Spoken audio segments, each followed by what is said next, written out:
आकाशवाणी गोरखपुर से प्रादेशिक समाचार।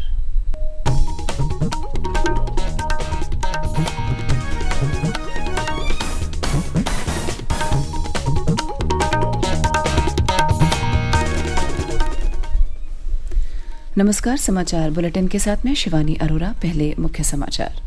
सर्वोच्च न्यायालय ने कोलकाता के आर.जी. कर मेडिकल कॉलेज में डॉक्टर के साथ दुष्कर्म और हत्या के मामले में सोशल मीडिया से पीड़िता का नाम, फोटो और वीडियो हटाने का दिया आदेश। स्वास्थ्य कर्मियों की सुरक्षा के लिए कार्यबल का किया गठन। मुख्यमंत्री योगी आदित्यनाथ ने गोरखपुर में रोड टू स्कूल प्रोजेक्ट का किया शुभारंभ। कहा, आत्मनिर्भर बनाने में शिक्षा की है महत्वपूर्ण भूमिका।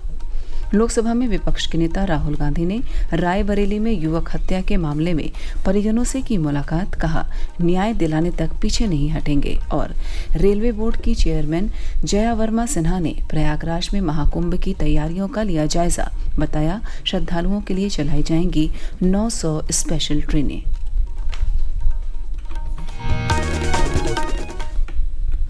अब समाचार विस्तार से।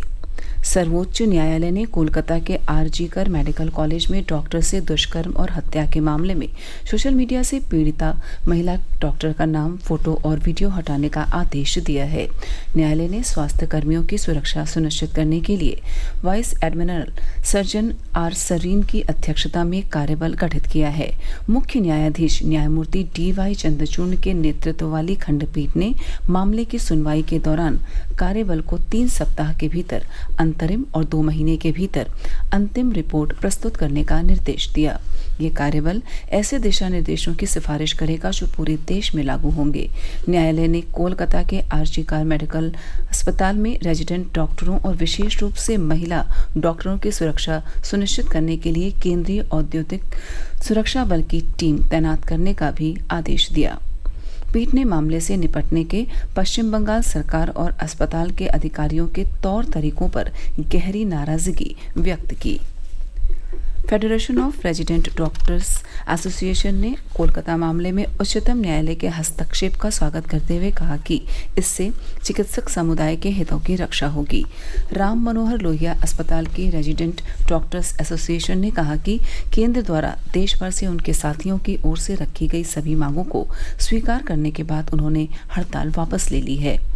केंद्रीय स्वास्थ्य मंत्रालय ने अस्पतालों में सुरक्षा बढ़ाने के लिए केंद्र सरकार के अस्पताल और संस्थानों के सभी प्रमुखों को पत्र लिखा है। इस पत्र में मंत्रालय ने प्रवेश, निकासी, गलियारे तथा संवेदनशील क्षेत्रों सहित प्रमुख स्थानों पर पर्याप्त संख्या में सीसीटीवी कैमरे लगाने के निर्देश दिए हैं। पत्र में आपात स्थितियों में तत्काल कार्रवाई के लिए एक नियंत्रण कक्ष स्थापित करने को कहा गया है। साथ ही अस्पताल परिसरों की निगरानी के लिए पर्याप्त संख्या में प्रशिक्षित सुरक्षा गार्ड की तैनाती की बात कही गई है।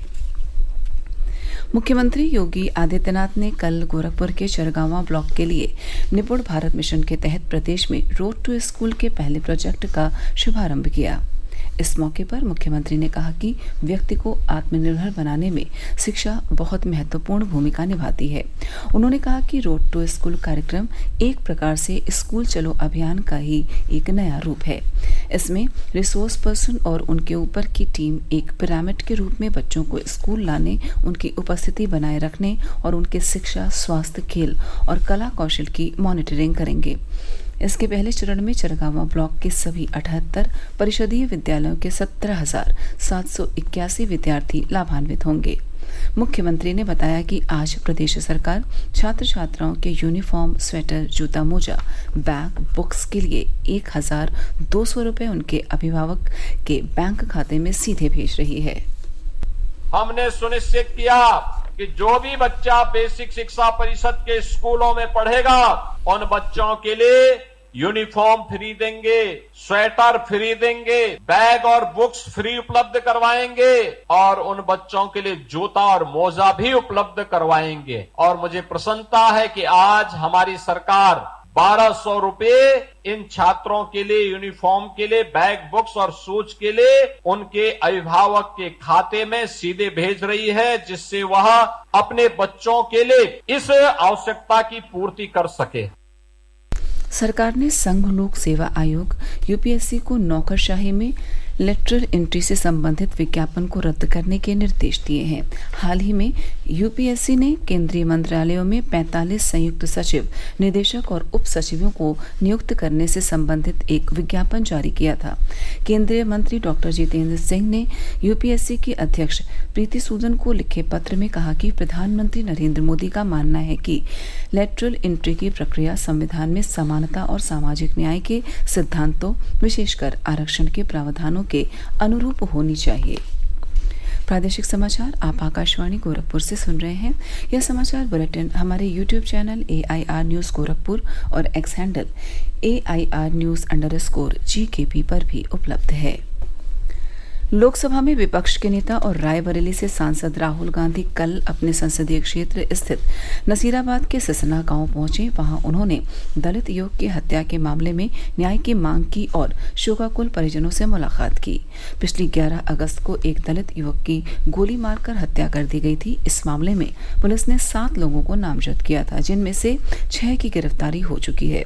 मृतक के परिजनों से मुलाकात के बाद मीडिया से बातचीत करते हुए राहुल गांधी ने आरोप लगाया कि एसपी मास्टरमाइंड पर कार्रवाई नहीं कर रहे हैं, बल्कि छोटे छोटे लोगों को पकड़ रहे हैं।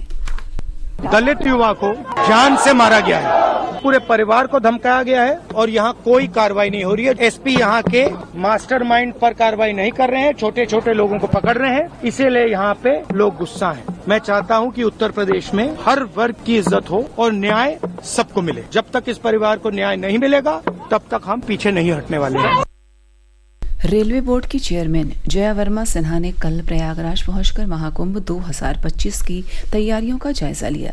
इस दौरान उन्होंने प्रयागराज जंक्शन, प्रयागराज संगम और फाफामऊ स्टेशन का निरीक्षण किया और महाकुंभ को लेकर चल रहे विकास कार्यों का निरीक्षण किया।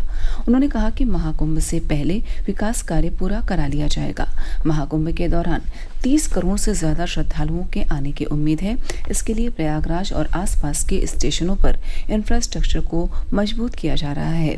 अंडरपास और ओवरब्रिज का निर्माण किया जा रहा है। रेलवे बोर्ड की चेयरमैन ने पत्रकारों से बातचीत में कहा कि महाकुंभ में श्रद्धालुओं की संख्या काफी ज्यादा हो सकती है। इसको देखते हुए लगभग 900 स्पेशल ट्रेनें चलाई जाएंगी।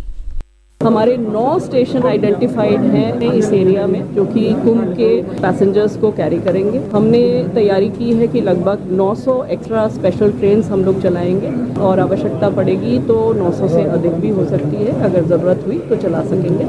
इतने भी एडिशनल रिक्वायरमेंट है प्लेटफॉर्म्स की, फुट ओवर ब्रिजेस की, सर्कुलेटिंग एरिया की, होल्डिंग एरिया की, लोगों को ठहराने के लिए, जिससे कि प्लेटफॉर्म के ऊपर कंजेशन नहीं हो। MBBS और BDS में प्रवेश के लिए उत्तर प्रदेश स्टेट कोटा की सीटों पर नीट काउंसलिंग कल से शुरू हो गई। 24 अगस्त तक चलने वाली काउंसलिंग में पहले दिन छात्र छात्राओं के दस्तावेजों का सत्यापन किया गया। अभ्यर्थी पंजीकरण केवल ऑनलाइन माध्यम से आधिकारिक वेबसाइट upneet.gov.in पर जाकर कर सकेंगे। काउंसलिंग के लिए 24 अगस्त तक अभिलेखों को अपलोड करने के साथ पंजीकरण और धरोहर धनराशि जमा की जाएगी। 24 अगस्त को मेरिट सूची जारी होगी और इसके बाद अभ्यर्थी 29 अगस्त तक ऑनलाइन चॉइस लॉक कर सकेंगे।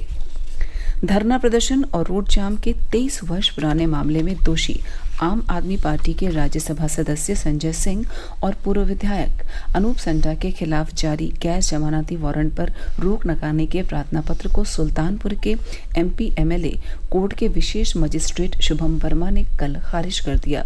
कोर्ट ने इस मामले में सभी आरोपियों को गिरफ्तार कर पेश करने के लिए 28 अगस्त की तारीख दी है। राज्य के लगभग सभी जिलों में बीते 2 दिन से रुक रुक कर वर्षा हो रही है। वर्षा के कारण तापमान में गिरावट दर्ज की गई है, जिससे लोगों को उमस भरी गर्मी से राहत मिली है। मौसम विभाग ने प्रदेश के अधिकांश जिलों में अगले 2 दिन तक गरज चमक के साथ वर्षा का पूर्वानुमान जताया है। उधर कई नदियों के जलस्तर में बढ़ोतरी भी शुरू हो गई है। वाराणसी में गंगा नदी के कई घाट जलमग्न हो गए हैं। वहां के जिला प्रशासन ने गंगा नदी के किनारे रहने वाले लोगों से सतर्क रहने की अपील की है। बस्ती जिले में घाघरा नदी के कटान से सदर तहसील के 1 दर्जन गांवों पर अस्तित्व का खतरा मंडराने लगा है। और अंत में इस बुलेटिन के मुख्य समाचार एक बार फिर। सर्वोच्च न्यायालय ने कोलकाता के आरजीकर मेडिकल कॉलेज में डॉक्टर के साथ दुष्कर्म और हत्या मामले में सोशल मीडिया से पीड़िता का नाम, फोटो और वीडियो हटाने का दिया आदेश। स्वास्थ्य कर्मियों की सुरक्षा के लिए कार्यबल का किया गठन। मुख्यमंत्री योगी आदित्यनाथ ने गोरखपुर में रोड टू स्कूल प्रोजेक्ट का किया शुभारंभ। कहा, आत्मनिर्भर बनाने में शिक्षा की है महत्वपूर्ण भूमिका। लोकसभा में विपक्ष के नेता राहुल गांधी ने रायबरेली में युवक हत्या के मामले में परिजनों से की मुलाकात। कहा, न्याय दिलाने तक पीछे नहीं हटेंगे। और रेलवे बोर्ड की चेयरमैन जया वर्मा सिन्हा ने प्रयागराज में महाकुंभ की तैयारियों का लिया जायजा। बताया, श्रद्धालुओं के लिए चलाई जाएंगी 900 स्पेशल ट्रेनें। इसी के साथ प्रादेशिक समाचार समाप्त हुए। नमस्कार।